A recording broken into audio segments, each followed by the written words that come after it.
Christmas Carol. But we're talking today about spreading Christmas cheer. So I'm going to ask you a question to begin with. I like big questions because I think that questions actually move us forward in life. The German poet Rilke says, when we learn how to live the question, we are really moving. So the question I have for you is, when you walk in the door, any door, are you walking in filled with light and adding to the light? Are you adding to the peace and the calm? Are you adding to the joy? So the question I'm asking is, how do you show up? How do I show up? Do sometimes we show up like Mr. Grinch or Mr. Scrooge before their transformation? I noticed a few weeks ago that I was actually doing that. I was like, oh, Mindy, I don't feel a whole lot like Christmas right now. And I started reflecting on that. Well, what's that about? I was missing that magnificence of feeling that I was looking for. And I needed to look inside to find that magnificence of feeling again.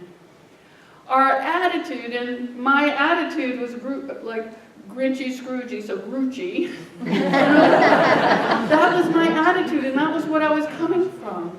That was my consciousness in that moment. And I decided I would like to change it. No need, really, but it was something I wanted to change. So Martha Smock is an old Unity writer, and yet one that still has truth that rings in my heart. And I want to share her thinking with you. If we want a freer and happier life, we should stop and ask ourselves, what is our attitude toward life? So what was my attitude? How was I showing up? I was showing up very much like the Grinch. But I want to tell you a story that marks this for me. It just brings the point home for me. I have a really close friend. His name is Sky. And around July, he starts playing Christmas carols on his computer. So when you walk in his office, when I would walk in his office, there's Mele Kaliki Maka, and happy things, joy to the world, come all you faithful. They're there playing, and I'm like, wait, it's July.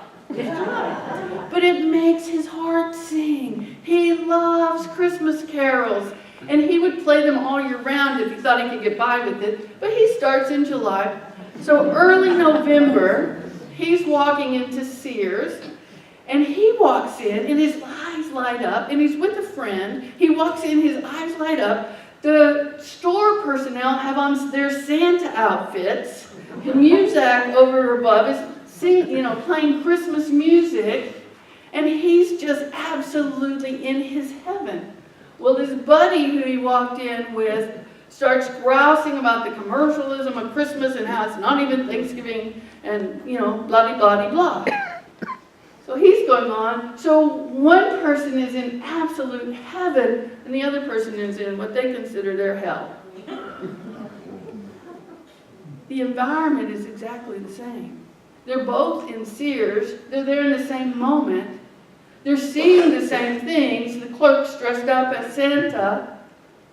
Everything is exactly the same, but their own perception. One is happy, and one is not so happy. The only difference is what's happening inside of them. I want to share a quote with you from the Apostle Paul. Forget about deciding what's right for each other. Here's what you need to be concerned about. That you don't get in the way of somebody else by making life more difficult than it already is. I'm convinced. Jesus convinced me. And what you might not know, but you might know about Paul, is to our knowledge, Paul never met the person of Jesus.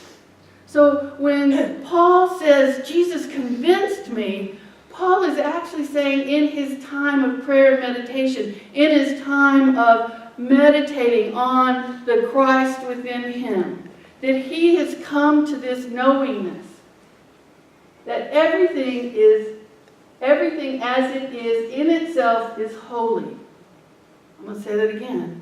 Everything as it is in itself is holy.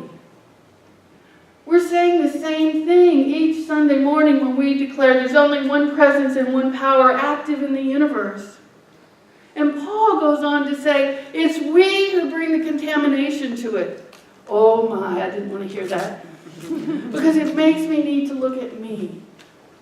I was the one who was not experiencing the magnificence of Christmas. So if I'm not experiencing that magnificence, how can I share the Christmas joy or Christmas cheer with someone else? How do I bring that forward if I'm not having that experience? Maya Angelou says, people will forget what you said, people will forget what you did, but people will never forget how you made them feel. How do you make people feel when they're in your presence? How do I make people feel when I'm in your presence or when you're in my presence?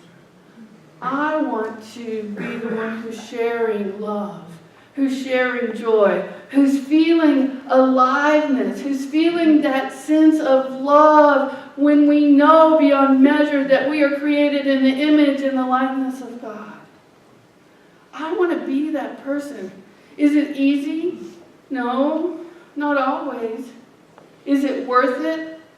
Yes. Because then I get to experience joy 99.9% of the time. And that's my goal in life. And one day, I'm going to get to 100%. I'm still working on it. But I'm going to get there. There's a story in the Gospel of John about Jesus. It's the very first miracle that Jesus ever did. Jesus has gone to a wedding with his disciples in Cana, which is in Galilee. Well, who's there but his mama? Mary's there at this wedding too. And the host is, the evening is going on and the host is recognizing that they're running out of wine. And so Mary goes to Jesus and says, you need to do something about this. You know how moms can be. Jesus is like, it's not our business. That's what that scripture tells us. Jesus is like, hey, this has nothing to do with us. So Mary says to the servants, you do whatever he tells you to do. Do whatever he tells you to do. And so Jesus is like, okay, I'm in. So there are 6 big pots that the Jews use for purification. They're about 30 to 40 gallons. So they're really big pots. And he tells the servants, go get some water and pour the water into this pot. So it's going to take a while to fill up 6 pots that are 30 or 40 gallons. And then when you finish filling the pots up, take your pitchers and then go and serve the host and then start to serve everybody else. So this occurs and the servants fill the wine cup of the host and the host takes a drink and he calls out across the hall to the bridegroom, wow, at this time of the night, most people serve their cheapest wine, and you are serving your best. What does this teach us? That we can always bring our best to something. Metaphysically, Cana is the power of consciousness, and Jesus, standing in that power point, served the best that he could do. We can always be the best. So we can always be joy. We can always take what's coming to us and decide that it's holy and I can recognize when I'm angry about it that I'm the one who's bringing the anger. When I'm sad, I'm the one that's bringing that. Now there's nothing wrong with our emotions. It's good to have them, but when I recognize that in a day, I'm probably not even going to remember it. In a week, it's going to be way out of my consciousness. So I get to recognize, wow, I'm the one who's bringing this perception and then this attitude to something that I'm experiencing in. And so my goal in life is to begin to go, oh, wow, look what that feels like. I wonder how I can have fun with whatever I'm feeling. I wonder how I can bring the best of me no matter what I perceive out there so that I'm truly living my life as holy. Life is holy. There is only one presence and one power, and it pours through us. But sometimes, like the purification pots that Jesus filled, we need to do a little bit of forgiveness. So is there a thought? Is there a feeling or some memory that's holding you back from that absolute joy of Christmas? If there is, I'm going to invite you to bring it into your conscious awareness in this moment.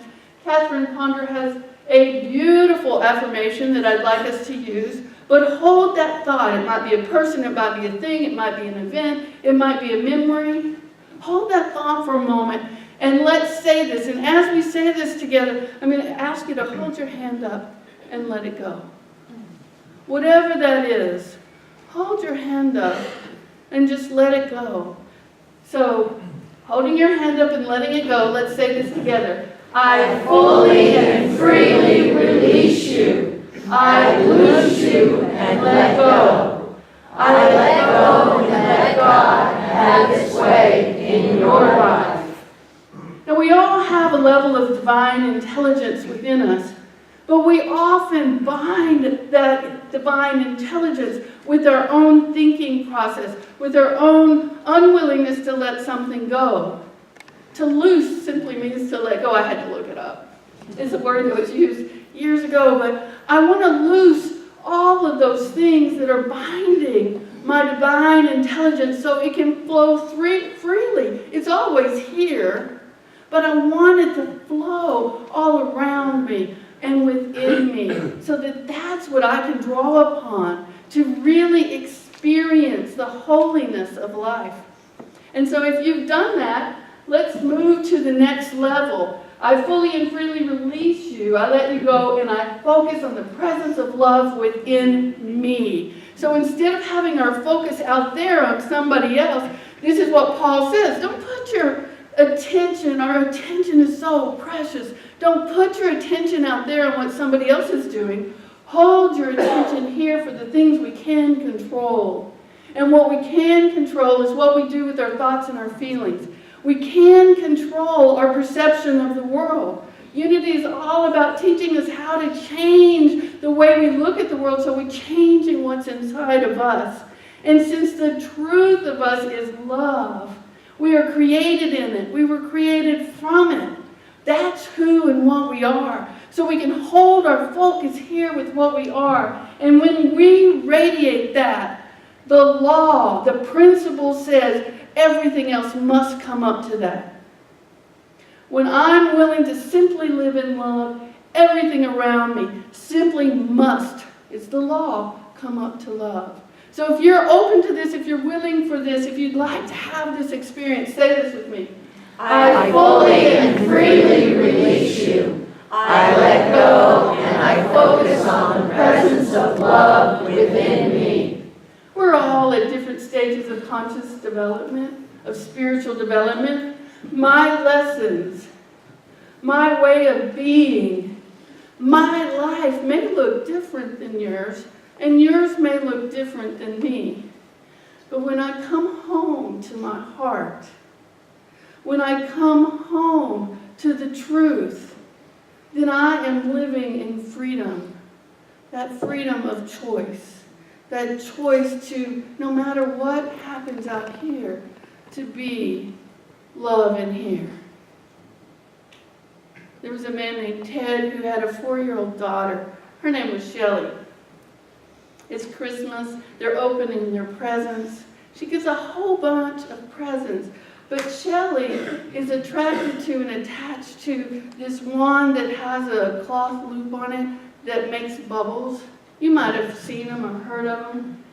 So you put the loop into the liquid and you move it around and it makes these big iridescent bubbles. They're incredible. And she is so excited. She's still in that place where Christmas is magical and delightful. And so, recognizing that, Ted, when she's asleep, reads through all the instructions. And the inventor of this bubble maker says that dishwashing detergent Joy is actually the one that works the best. And he's looking in the cabinets. He recognizes, oh, I don't have any Joy dishwashing liquid in the cabinet. I have to go out in the morning and get some. So he gets up early and he goes to make some coffee and he hears these little pitter-patter of feet coming down the hallway. And there Shelley is with her bubble maker. And she's so excited, Daddy, Daddy, Daddy, we can go make bubbles. And he looks outside and dawn is barely coming forth. You guys know Christmas with kids, yeah? Dawn is barely coming forth. And he's like, oh, I'd really like to have a cup of coffee. And that excitement and that joy falls from her face. And he has the thought, you know, I am the adult here. I can support this joy. And so he says to her, oh, but Shelley, honey, we don't have any joy. He's thinking dishwasher liquid. And she goes, oh, but Daddy, I do. I have so much joy.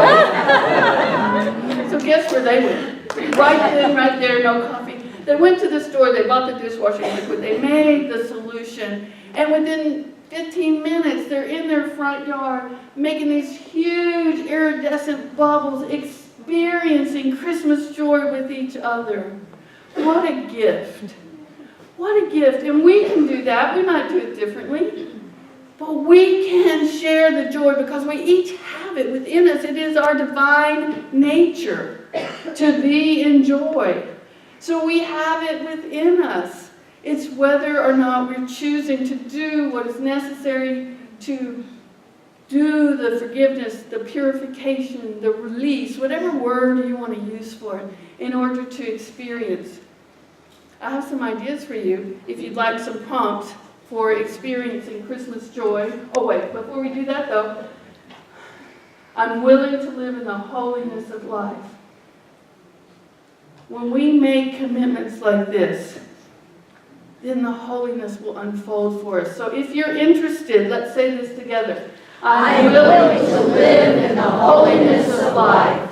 I am willing to be joy, peace, and love. Can you feel it as you say it?